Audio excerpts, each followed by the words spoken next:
Kadang kita mikir kalau sebuah perusahaan besar dan mewah yang sudah bertahan lama pasti kuat dan anti bangkrut.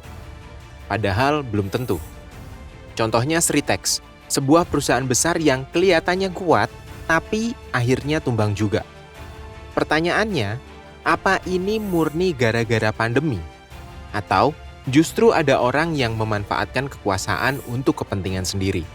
Kasus ini bukan cuma soal bisnis yang gagal, tapi juga soal kepercayaan, soal keadilan, dan soal nasib ribuan pekerja yang akhirnya terdampak.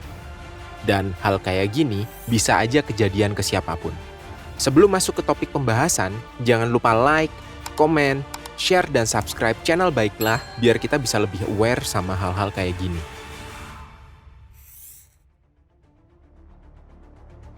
Sritex itu dulunya ikon industri tekstil Indonesia.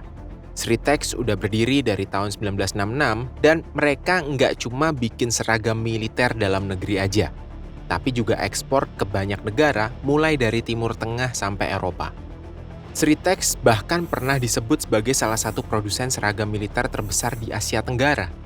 Mereka punya 4 lini utama: pemintalan, penenunan, pewarnaan dan pencetakan, dan juga garmen, yang semuanya terintegrasi.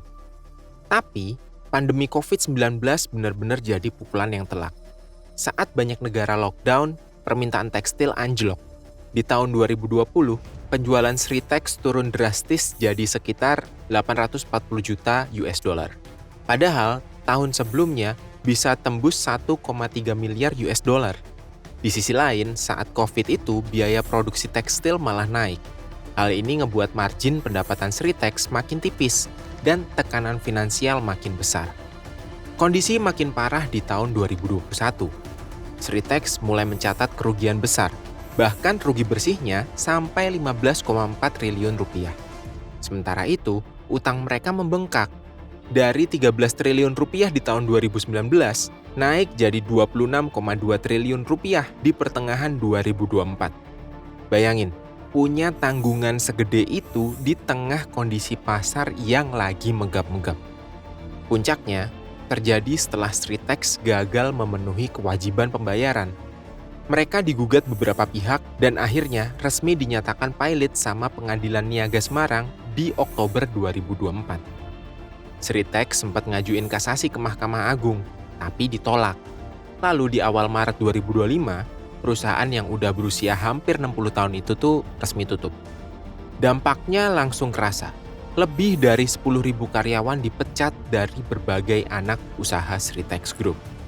Yang paling besar ada di PT Sritex Sukoharjo. Lebih dari 8.500 orang kehilangan pekerjaan. Ini belum termasuk yang di Bitratex, Primayuda, dan Sinar Pancajaya. Bayangin, ribuan keluarga kehilangan penghasilan dalam waktu yang singkat.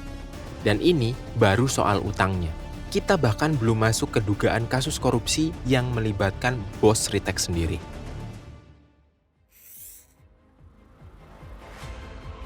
Setelah Sritex resmi dinyatain pilot, justru muncul babak baru yang lebih panas. Iwan Setiawan Lukminto, komisaris utama sekaligus anak dari pendiri Sritex, ditetapkan sebagai tersangka kasus korupsi sama Kejaksaan Agung. Ia diduga terlibat dalam kasus korupsi terkait pemberian fasilitas kredit dari bank pemerintah untuk Sritex. Kejaksaan bilang, dana kredit yang dikasih sama bank jumlahnya mencapai 692 miliar rupiah. Itu semestinya dipakai buat mendukung operasional dan modal kerja perusahaan. Tapi kenyataannya, duit itu tuh malah dialihin untuk kepentingan lain. Kayak bayar utang lama dan bahkan beli lahan yang jelas-jelas nggak produktif untuk kebutuhan bisnis jangka pendek. Artinya, uang yang dipinjemin untuk nyelamatin bisnis justru dipakai buat nutup lubang lain dan kebutuhan pribadi. Kasus penyalahgunaan kredit ini juga menyeret pihak bank ya. 2 pejabat bank pemerintah ikut jadi tersangka karena dianggap lalai dalam proses pemberian kredit. Mereka diduga memberikan pinjaman besar tanpa melalui analisis kelayakan yang benar.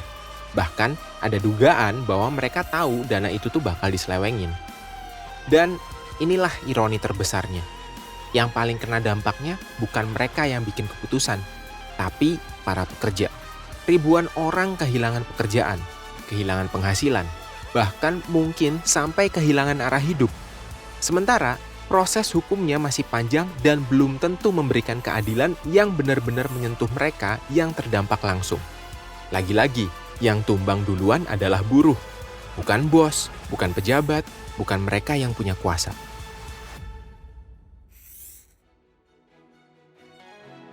Oke, jatuhnya Sritex ngasih kita pelajaran pahit.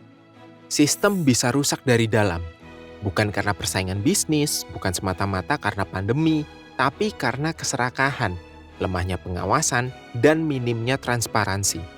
Ketika kekuasaan dan uang dipakai buat nutup lubang sendiri, bukan buat nyelamatin ribuan karyawan, maka yang tumbang bukan cuma perusahaan, tapi juga harapan banyak keluarga.